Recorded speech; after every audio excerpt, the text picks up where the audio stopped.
আসার জন্য সংবাদ মাধ্যমের প্রত্যেকটি প্রথমেই দলের পক্ষ থেকে আন্তরিক কৃতজ্ঞতা এবং অভিনন্দন জানাচ্ছি। আমরা একটা লোকসভা নির্বাচনে প্রতিদ্বন্দ্বিতা করছি, ভারত সরকার তৈরি নির্বাচন। এই নির্বাচনটা জেলা পরিষদের নির্বাচন নয়, বিধানসভা নির্বাচন। পৃথিবীর বৃহত্তম গণতন্ত্রের নির্বাচন, সেখানে একটি সরকার গ্রহণ,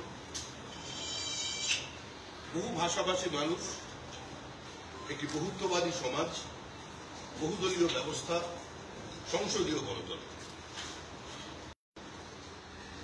এবং দেশের প্রধানমন্ত্রীকে আক্রমণ করার সময়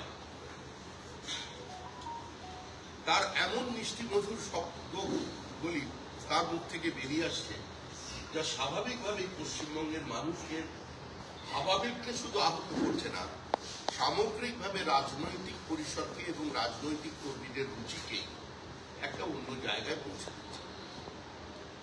সাম্প্রতিককালে মুখ্যমন্ত্রীর একটি বক্তব্যকে কেন্দ্র করে আমাদেরই এক সর্বভারতীয় নেতা অমিত মালভিয়া একটি টুইট করেছিলেন এবং সেই টুইটের প্রেক্ষিতে আজকে দেখা গেল চন্দ্রিমা ভট্টাচার্য, অত্যন্ত দায়িত্বশীল একজন প্রবীণ রাজনৈতিক নেতা, রাজ্যের সম্মানীয় মন্ত্রী, তিনি আজকে পুলিশ স্টেশনে গিয়ে অমিত মালভিয়ার বিরুদ্ধে এফআইআর দায়ের। এখন প্রশ্ন হল, যে রাজ্যে কোন প্রশাসন আছে? এ রাজ্যে তো কার্যত প্রশাসন এবং শাসক দলের মধ্যে যে সূক্ষ্ম বিভাজন রেখা থাকা দরকার, সেটা তো অনেকদিন আগেই মুছে গিয়েছে। কিন্তু যে শব্দাবলী মুখ্যমন্ত্রীর মুখ থেকে নিঃসৃত হয়েছে, সেই শব্দ যদি অনুবাদ আকারে কেউ সেটাকে টুইট করে প্রতিবাদ করেন এবং করা তার কর্তব্য, করাটাই কাজ এবং করাটাই করা উচিত, তাহলে তা নিয়ে এফআইআর যখন করছেন কোন রাজনৈতিক দল, পুলিশ সেই এফআইআরটাকে কগনিজেন্সে কি করে নেয়? যে শব্দ বলি পাবলিক ডোমেনে আছে, যেটা ভাইরাল হয়ে প্রত্যেকের কাছে ঘুরে বেড়াচ্ছে, যে দেশের প্রধানমন্ত্রী সম্পর্কে লাগাতার মুখ্যমন্ত্রী কি ভাষায় আক্রমণ করছে, আমাদের স্বরাষ্ট্রমন্ত্রীকে হদল কুটকুট বলছেন, মুখ্যমন্ত্রী প্রধানমন্ত্রীকে তুই বলে সম্বোধন করছেন, কোমরে দড়ি লাগিয়ে ঘুরিয়ে দেবেন বলছেন, সরকারি মঞ্চ থেকে সরকারি খরচায় প্রশাসনিক সভার নামে যিনি প্রতিনিয়ত রাজনীতির বিভাজন চালাচ্ছেন, একজন রাজ্যের মুখ্যমন্ত্রী প্রকাশ্যে মঞ্চে দাঁড়িয়ে ধর্মনিরপেক্ষতার নামে সমাজকে ভেঙে টুকরো করছেন, রামনবমীকে দাঙ্গা দিবস বলছেন, প্রকাশ্যে আহ্বান জানাচ্ছেন যে কেউ যদি শ্রীরাম শব্দ মানে গালিগালাজ করে, তার কাছে ওটা গালিগালাজ, তাহলে আল্লাহর নামে শান্তির দোয়া করবেন। এই বিভাজনের রাজনীতি যিনি করছেন, তার দল থেকে আবার এফআইআর করছে, পুলিশ সেই এফআইআর দায়ের করছে। এর থেকে দুর্ভাগ্যজনক পরিস্থিতি আর কিছু তৈরি হয়। মুখ্যমন্ত্রী কলকাতার থেকে অনেকটা দূরে উত্তরবঙ্গে এসে বেশ কিছু সময় কাটিয়ে গেলেন। মুখ্যমন্ত্রী হওয়ার পরেই তিনি বলেছিলেন, আর কোনদিন পশ্চিমবঙ্গ এই উত্তরবঙ্গের মানুষকে কষ্ট করে কলকাতায় পৌঁছতে হবে না। তিনি উত্তরকন্যার কথা বলেছিলেন, নিয়ম করে এখানে সেক্রেটারিরা এবং সংশ্লিষ্ট দপ্তরের মন্ত্রীরা বসবেন। মুখ্যমন্ত্রীর দেহ প্রতিশ্রুতি কোথায় গেল? যারা উত্তরকন্যা সম্পর্কে অবহিত আছেন, আমরা সংবাদ মাধ্যমের মাধ্যমে সারা উত্তরবঙ্গবাসীর কাছে জানাতে চাইছি যে মুখ্যমন্ত্রী যে উত্তরকন্যার কথা বলেছিলেন, সেই উত্তরকন্যা কোথায় দাঁড়িয়ে? আপনি একজন তৃণমূল কংগ্রেসের মন্ত্রীর নাম বলুন, একজন তৃণমূল কংগ্রেসের এই উত্তরবঙ্গের বিধায়কের নাম বলুন, যিনি বিধানসভার ফ্লোরে দাঁড়িয়ে বলেছেন উত্তরকন্যার জন্য বা উত্তরবঙ্গের উন্নয়নের জন্য যে বাজেটারি অ্যালোকেশন আছে সেটা ইনঅ্যাডিকুয়েট, ওই টাকায় উত্তরবঙ্গে জল গরম করা যাবে না। একজন মন্ত্রী, একজন বিধায়ক কোনদিন উত্তরকন্যা তৈরি হবার সময় থেকে, উত্তরবঙ্গ উন্নয়ন পরিষদ তৈরি হবার সময় থেকে যত কটা বাজেট সেশন হয়েছে একজন মন্ত্রীর কথা বলুন, একজন বিধায়কের নাম বলুন যিনি উত্তরবঙ্গ থেকে তৃণমূলের প্রতীকে নির্বাচিত হয়ে সরাসরি বিধানসভার ফ্লোরে দাঁড়িয়ে বলেছেন উত্তরবঙ্গের উন্নয়নের প্রয়োজন আছে। উত্তরবঙ্গের এই ভেঙে পড়া স্বাস্থ্য ব্যবস্থা কার্যত যেটা নেই, আজকে এখানে পর্যাপ্ত চিকিৎসকের প্রয়োজন আছে, এখানে নিউরোসার্জনের প্রয়োজন আছে, এখানে ডায়ালিসিস ইউনিট সকাল 10টা থেকে দুপুর 2টো পর্যন্ত পরে চালানোর প্রয়োজন আছে, এখানে ট্রমা সেন্টার শুধুমাত্র কোনো অর্থোপেডিক সার্জন দিয়ে চালানো যেতে পারে না, এখানে এন্ড্রোস্কোপির প্রয়োজন আছে, এখানে গ্যাস্ট্রোএন্টারোলজিস্টের প্রয়োজন আছে, এখানে বিভিন্ন সময় বিভিন্ন বিশেষজ্ঞ চিকিৎসকের প্রয়োজন আছে, এখানে বদলি নীতির প্রয়োজন আছে, এখানে যখন খুশি তখন এখান থেকে কোনো সুপার স্পেশালিটি হসপিটালের নামে কোনো স্পেশালিস্টকে এখান থেকে তুলে নিয়ে দক্ষিণবঙ্গ কিংবা কলকাতায় তুলে নিয়ে যাবে, এই অবস্থার বিরুদ্ধাচরণ করতে হবে।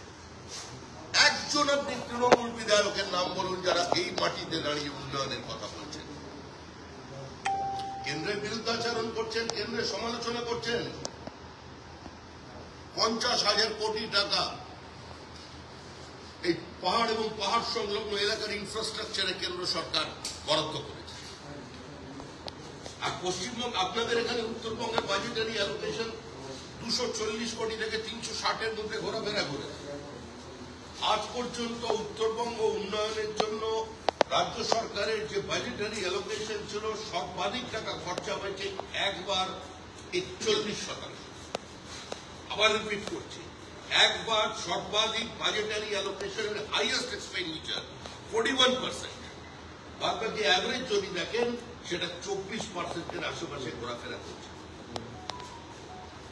একটা রাজ্য সরকার চলেছে, এটা তো পশ্চিমবঙ্গ রাজ্য সরকার, তৃণমূল সরকার নয়। সেই সরকার এই অঞ্চলের মানুষের উন্নয়নের স্বার্থে। এখানে বারবার প্রধানমন্ত্রী যে কথা বলেন টি টিম্বার ট্যুরিজম, তার ক্ষেত্রে এদের কন্ট্রিবিউশন কি আছে? এখানকার পর্যটন শিল্পকে ঢেলে সাজানোর জন্য বা তার উত্তরণের জন্য এই সরকার কোন মৌলিক পদক্ষেপ গ্রহণ করেছে? ডুয়ার্সের জঙ্গলের সামনে দিয়ে যাচ্ছে সুন্দর রাস্তা, প্রচুর গাছ দেখা যাচ্ছে, ভেতরে সাফা হয়ে যাচ্ছে। এখানের অর্কিড বেআইনিভাবে চুরি হচ্ছে। বিভিন্ন ধরনের পাহাড়ি বা ডুয়ার্স অঞ্চলের অত্যন্ত বহুমূল্য গাছকে, বহুমূল্য প্লান্টকে এখান থেকে বেআইনি পথে চোরাকারবারি করে অন্য জায়গায় চলে যাচ্ছে।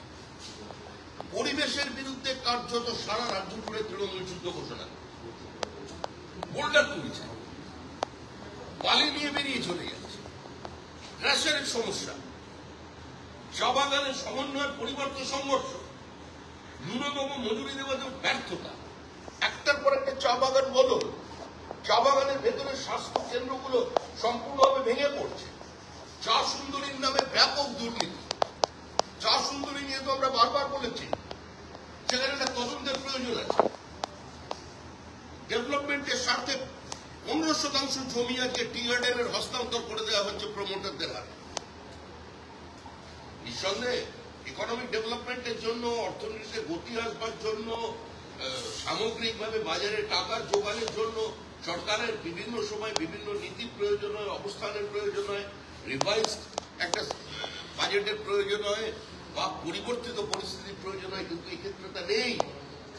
এটা সম্পূর্ণভাবে তৈরি হচ্ছে মুষ্টিমেয় মানুষের সাথে, যারা চাল কাটলে বসবাস করছে, যাদের কথা বলছেন পাট্টা দিয়েছে। আর এই প্রজা পাট্টা দিয়ে কি হবে? আপনি বছরের পর শতকের পর শতক যে চা শ্রমিকরা একটি জায়গায় বসবাস করলেন, আপনি তাদের জমির মালিকানা দিলেন, তাদের ল্যান্ড রাইট নেই, আর আপনি 15% জমি আপনি তুলে দিচ্ছেন, আগে বিক্রি করবার রাইট দিচ্ছেন চা বাগানের আগে অন্যান্য সংস্থার হাতে। এই অবস্থার মধ্যে একটা মৌলিক পরিবর্তন আনার প্রয়োজন আছে। আপনাকে করুন, আপনি এখানে স্বাস্থ্যের অবস্থা, আমাদের নিখিলদা বিধায়ক আছেন উত্তরবঙ্গ থেকে, নিখিলদা প্রশ্ন করেছেন আমাদের রাজ্যের মন্ত্রী যিনি আছেন স্বাস্থ্য দপ্তরের দায়িত্বে, মানে যদিও একদম পুরো দায়িত্ব মুখ্যমন্ত্রীর, কারণ এখানে চন্দ্রিমা ভট্টাচার্য তিনি বলেছিলেন আমার কাছে কোনো নিউরোসার্জন নেই, আমি এখানে পাঠাতে পারি। পর্যাপ্ত ডাক্তার তার কাছে নেই। গোটা উত্তরবঙ্গে একজন মাত্র নিউরোসার্জন, সমগ্র তারও বদলি হয়ে গেছে, কিন্তু সাম্প্রতিককালে আনানো হয়েছে। যে শিলিগুড়ি দ্বিতীয় একটা অর্থনৈতিক শহর, আগে গোটা নর্থ ইস্টের গেটওয়ে, এ ধরনের একটি সমৃদ্ধশালী যা টোপোগ্রাফিক্যাল অবস্থান, এই অ্যাডভান্টেজ এখানে আছে। এখানে রিয়েল এস্টেটের প্রাইস ভারতবর্ষের অন্যান্য সমস্ত জায়গায় থেকে মানে পাল্লা দিয়ে অনেক বেশি বেড়েছে। এখানে এত অর্থ আছে, কিন্তু মানুষের সামান্য পরিষেবা দেবার সুযোগ পর্যন্ত নেই। বারবার উনি আসছেন বলেন আমি দিয়েছি, আপনি কি দিয়েছেন? মুখ্যমন্ত্রী উত্তরবঙ্গকে যেটা দিয়েছেন সেটা বিভাজন। তিনি পাহাড়ের স্থায়ী রাজনৈতিক সমাধানের পথ থেকে সরে গিয়ে তিনি কখনো গোর্খার নামে, কখনো লেপচার নামে, কখনো ভুটিয়ার নামে পাহাড় এবং সমতলের মধ্যে, পাহাড় এবং পাহাড়ের মধ্যে বিভাজন তৈরি করে দিয়েছে। তৃণমূলের রাজনীতি বিভাজনের রাজনীতি, তৃণমূলের রাজনীতি অনুপ্রবেশকে ডেকে আনার রাজনীতি। আজকে আমাদের 2200 কিলোমিটারের বেশি একটা পোরাস বর্ডার, একটা অবৈজ্ঞানিক border, full of water body. এখানে একটা সংস্থার পক্ষে, শুধু বিএসএফ এর পক্ষে এই হিউম্যান ট্রাফিকিং, মানব পাচার বা অনুপ্রবেশ বন্ধ করা সম্ভব নয়। স্থানীয় মানুষের রাজনৈতিক সচেতনতার প্রয়োজন আছে, রাজনৈতিক ঐক্যমত্যের প্রয়োজন আছে, এবং সর্বোপরি যিনি পশ্চিমবঙ্গ সরকারের দায়িত্বে থাকবেন তার ইচ্ছা শক্তির প্রয়োজন আছে। আজকে অনুপ্রবেশ চলছে। মুখ্যমন্ত্রী যে পরিযায়ী শ্রমিকের কথা বলছে, উত্তরবঙ্গ থেকে পরিযায়ী শ্রমিক কেন যাবে না? 3 গুণ যদি রোজগার করেন, বিজেপি শাসিত রাজ্য পার্শ্ববর্তী ক্ষেত্রে মুখ্যমন্ত্রীর কোন ঘোষণার মধ্যে দিয়ে পশ্চিমবঙ্গের 10 জন পরিযায়ী শ্রমিক ফিরে এসেছেন পশ্চিমবঙ্গে নতুন করে, এই দৃষ্টান্ত তিনি দেখাতে পারবেন? এটা বিজেপির চ্যালেঞ্জ। মুখ্যমন্ত্রী প্রতিনিয়ত পরিযায়ী শ্রমিকদের সম্পর্কে একের পর এক ঘোষণার পরেও 10 জন একটা এলাকায় দেখান, একটা গ্রামে উত্তরবঙ্গের, যেখানে পরিযায়ী শ্রমিক ভিন রাজ্যে কাজ করছিলেন, আজকে এই রাজ্যে ফিরে এসেছেন।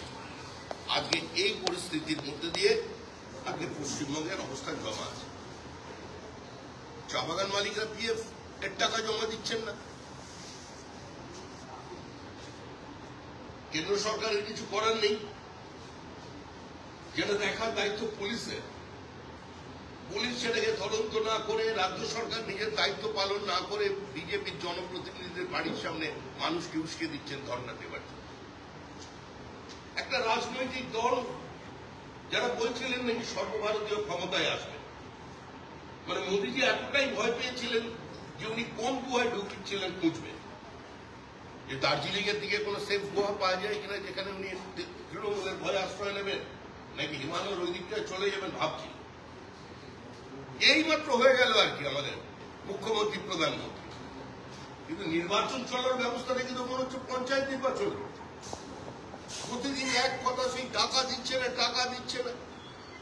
কেন্দ্র বলছে হিসাব দাও, টাকা নাও, ওরা বলছে টাকা পাও আমার অধিকার, এবং সেই টাকাকে যে কোনো দিকে ঘুরিয়ে দেওয়া আমার অধিকারের মধ্যে পড়ে, আমাকে টাকা দিতে। কেন্দ্র লুট করে নিয়ে, আর কেন্দ্রের কোন নির্দিষ্ট জমি নেই।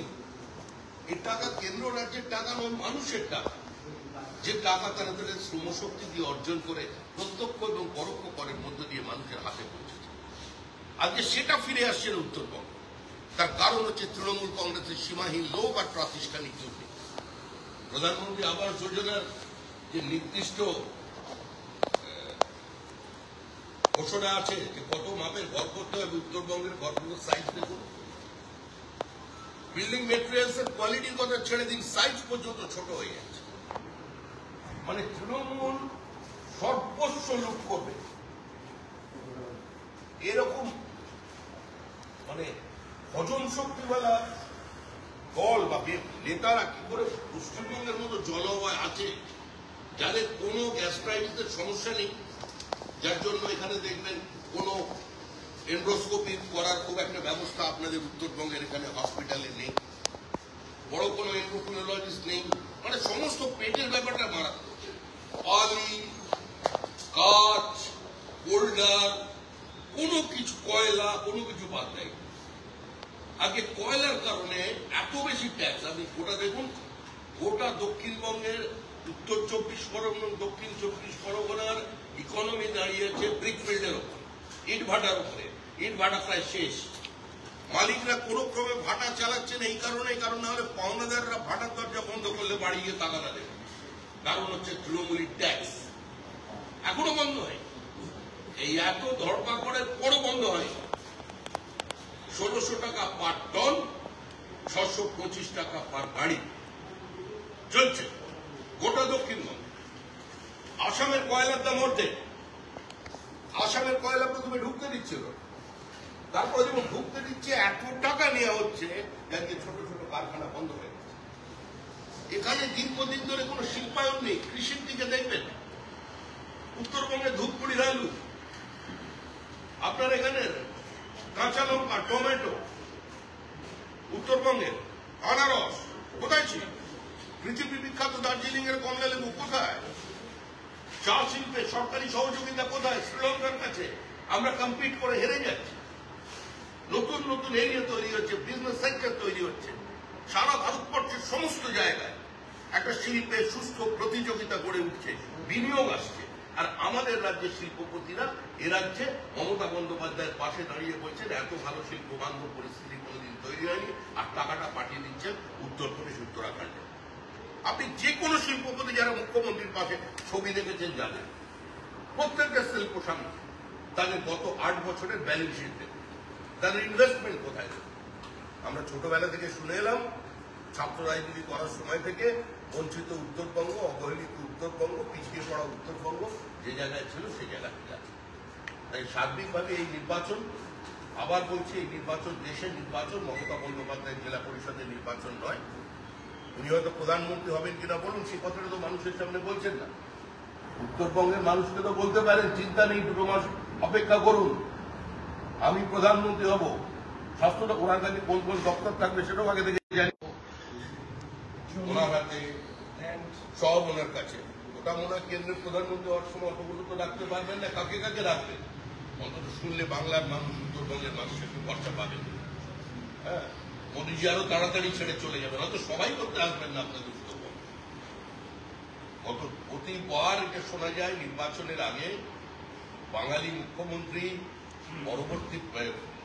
এবার পরবর্তী প্রধানমন্ত্রী বাঙালি মুখ, মহিলা মুখ, আর নির্বাচন যখনই কাছে আসে তখনই বলবেন আমরাই চালিকা শক্তি হব, মানে চাবি থাকবে ওদের কাছে।